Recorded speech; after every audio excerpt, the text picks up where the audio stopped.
अस्सलाम वालेकुम वरहमतुल्लाह। मुअज़्ज़ज़ नाज़रीन, पाकिस्तान को मार्ज़ वजूद में आए हुए 72 साल का अरसा गुज़र चुका है और इस 72 साल की तारीख़ को भी मसख़ कर दिया गया है। गुज़श्ता दिनों कायद-ए-आज़म मोहम्मद अली जिन्नाह के एक प्राइवेट सेक्रेटरी के.एच. खुर्शीद की किताब तारीख़ी मुशाहदात व वाक़यात पढ़ने का मौका मिला। इस किताब में साहिब किताब ने एक ऐसी बात लिखी जिसने तबीयत बेकरार कर दी। इस बात को बयान करने का मकसद सिर्फ इतना है कि कायद-ए-आज़म जैसी हस्ती की ज़ात पर लगाए गए रकीक इल्ज़ाम को बेनकाब किया जाए। आइए देखते हैं कि खुर्शीद साहब ने की किताब में ऐसा क्या लिखा है। वो लिखते हैं, कायद-ए-आज़म फ़िरका परस्ती के सख्त दुश्मन थे, यहाँ तक कि एक बार मुस्लिम लीग के एक ज़िलई सरबराह के ख़िलाफ़ यह तहरीक शुरू हुई कि वो कादियानी है और मामला कायद-ए-आज़म तक पहुँचा तो उन्होंने रोलिंग दी कि अगर वो ख़ुद को मुसलमान कहता है तो बस ठीक है। कायद-ए-आज़म कादियानियों को मुसलमान समझते थे या नहीं समझते थे, इस पर बहस बेकार है, क्योंकि इस ट्रोलिंग का असल मकसद सिर्फ इतना था, इस दौर का तकाजा ये था कि जितने भी लोग साथ मिले इन्हें मिला लिया जाए। मुअज़्ज़ज़ नाज़रीन गौर फरमाइए, क्योंकि इस ट्रोलिंग का असल मकसद सिर्फ इतना था, इस दौर का तकाजा ये था कि जितने भी लोग साथ मिले इन्हें मिला लिया जाए। अगर किसी तरह की मजहबी पाबंदी आयद कर दी जाए तो आप हमारे यहाँ के मजहबी फ़िरक़ों से बखूबी आगाह हैं। मुझे यकीन है कि ऐसा करने से तहरीक पाकिस्तान में शामिल होने वालों की तादाद में कमी वाक़या हो जाती। जब कभी इन यानी कायद-ए-आज़म मोहम्मद अली जिन्नाह से बात होती, ये के.एच. खुर्शीद साहब फरमा रहे हैं, जब कभी इन कायद-ए-आज़म से बात होती वो लोगों से यही कहते कि मजहबी बहसों में ना उलझो और जो शख्स खुद को मुसलमान कहता है इसे मुसलमान समझ लो। जब हमारा मकसद पूरा हो जाएगा और मुल्क मिल जाएगा तो अवाम मिलकर जो चाहेंगे कर लेंगे। मुअज़्ज़ज़ नाज़रीन, ये फ़िक्रा है जिसने मेरी तबीयत को बेकरार किया है, मैं दोबारा इसको दोहरा देता हूँ। जब हमारा मकसद पूरा हो जाएगा और मुल्क मिल जाएगा तो अवाम मिलकर जो चाहेंगे कर लेंगे। ये इनकी किताब है तारीख़ी मुशाहदात व वाक़यात।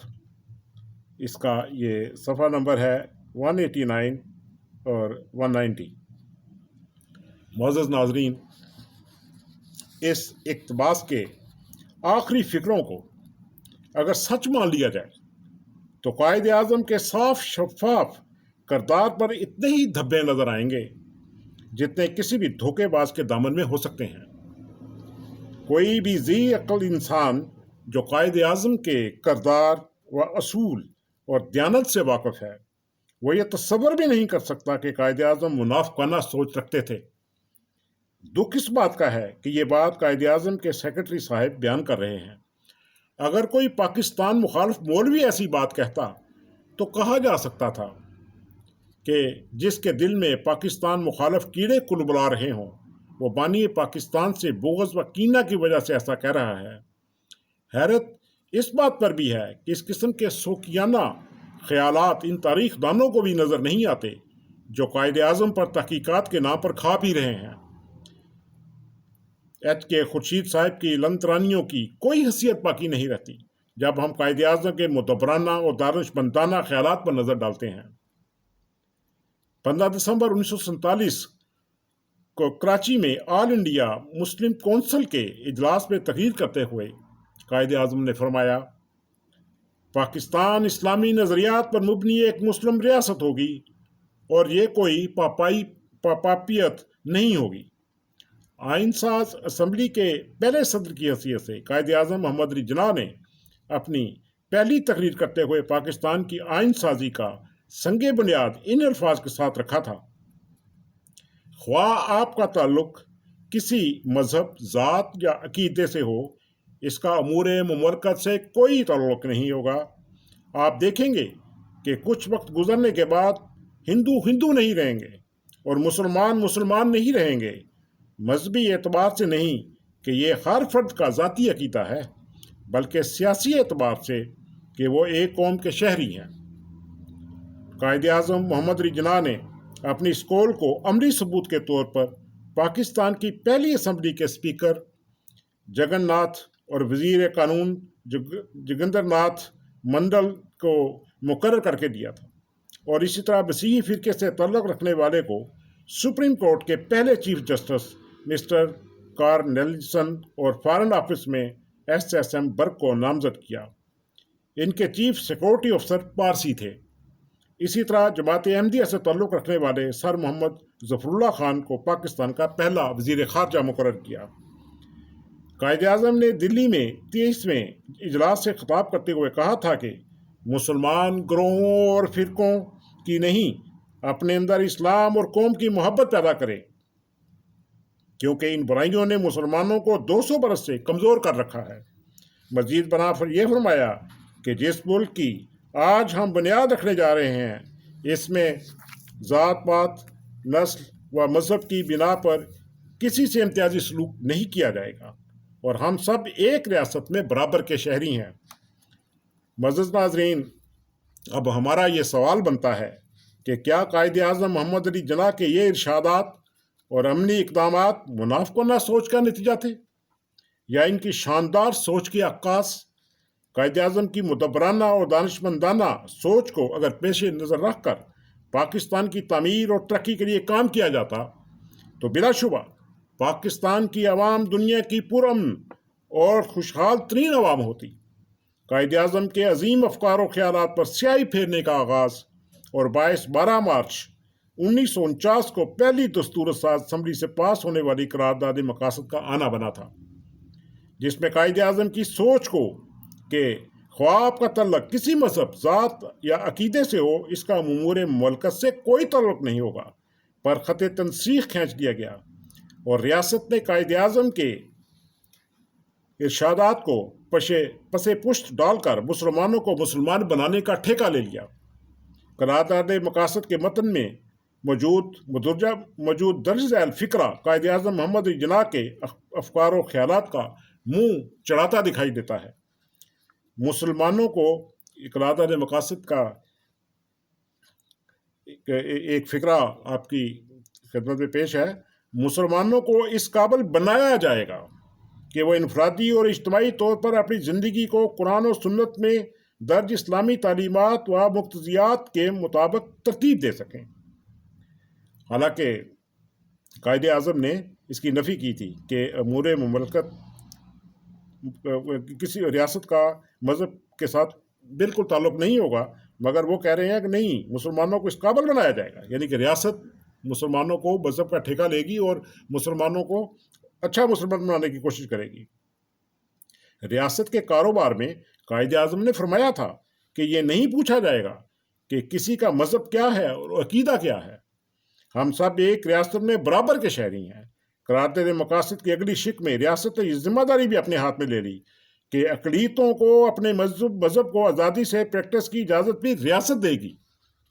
جب دستور ساز اسمبلی سے قرارداد مقاصد منظور ہوئی، اس دن سے لے کر آج کے دن تک پاکستانی قوم قائد اعظم کے بیان کردہ نشان منزل سے دور ہوتی چلی جا رہی ہے۔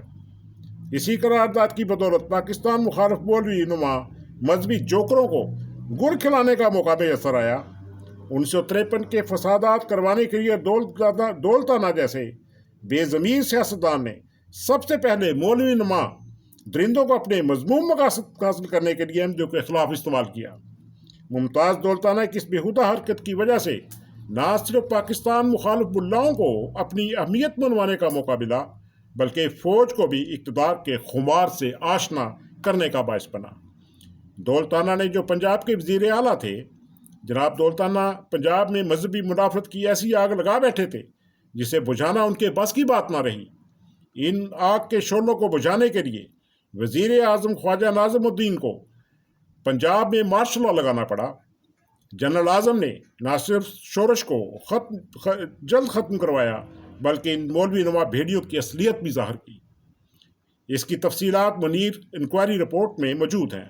बाद में अयूब खान ने 1958 में पूरे मुल्क में मार्शल लॉ नाफज करके करारदाद मकासद से मोहब्बत रखने वाले सियासतदानों और नाम नहाद मौलवियों का गठजोड़ ख़त्म करके पाकिस्तान में पुरअमन माहौल पैदा किया। जब से पाकिस्तान बना है, अगर बनज़र गौर देखा जाए तो अयूब खान का 10 साल दौर सुनहरी दौर कहा जा सकता है। भुट्टो वो पहला लीडर है जिसने करारदाद मकासद को अमली रंग में पाकिस्तान में नाफज करने की इब्तिदा की और नाम नहाद मौलवियों को अपने कंधों पर बिठाकर मुल्क में फसाद की बुनियाद रखी। पाकिस्तान का नाम इस्लामी जमहूरिया पाकिस्तान हो गया, अक़लियतों के लिए मुल्क का सरबराह बनना मुमनू हो गया और लाखों मुसलमान कहलाने वाले गैर मुस्लिम करार दे दिए गए, वगैरह वगैरह। और फिर यही करारदाद मकासद से मोहब्बत भुट्टो को फांसी के तख्ते तक ले गई। फलक ने यह नज़ारा भी देखा कि भुट्टो हाई कोर्ट में दुहाइयाँ देते रहे कि मैं नाम का मुसलमान हूँ, क्या मैंने जुए, शराब, रेस और अहमदियों को काफिर देकर 90 साल मसला हल नहीं किया। जब भुट्टो साहब की फांसी के बाद इनके जिस्म के मखसूस हिस्सा की तस्वीर ली गई, तब भुट्टो के दुश्मनों को कुछ यकीन आया कि वो मुसलमान थे। ज़ियाउल हक उस तारीखी का नाम है जिसके दौरे हुकूमत पे हर किस्म की अखलाकियात का जनाजा बड़ी शान से निकाला गया। कायदे आज़म मोहम्मद अली जिन्ना के उन तमाम फरामीन को रेजा रेजा कर दिया गया जिनमें आपने कहा था कि रियासत के तमाम शहरी बराबर के शहरी होंगे और किसी के मज़हब या अकीदे से कोई सरोकार नहीं होगा। जिस तारीखी का नाम ज़ियाउल हक था, उसने करारदाद मकासद की रोशनी में मुसलमानों को मुसलमान और नमाजी बनाने के लिए कानून साजी की। यह तारीख इंसान जहां मौलवियों के हाथों में खिलौने की तरह था। यह जनरल ऐसा जनरल था जिसे अपने सिवा हर शख्स गैर मुमकिन नजर आता था। इसी के दौर में अहमदियों को शायर इस्लाम की प्रैक्टिस करना जुर्म करार दिया गया। कलमा पढ़ने, अजान देने, अस्सलाम वालेकुम कहने, तलावत करने, मस्जिद को मस्जिद कहने, नमाज को नमाज कहने और दरूद पढ़ने, बिस्मिल्लाह पढ़ने और दूसरे बहुत से शायर इस्लाम को प्रैक्टिस करना अहमदियों के लिए जुर्म करार दे दिया, जिसकी कम अज़ कम सज़ा 3 साल बामुशक्कत और ज़्यादा से ज़्यादा सज़ा मौत करार दे दी गई। यही नहीं बल्कि कायदे आज़म के पाकिस्तान में रियासत के तारीख सरबराह ने यह भी कहा कि पाकिस्तानी अहमदी वो कैंसर है जिसे उखाड़ फेंका जाएगा।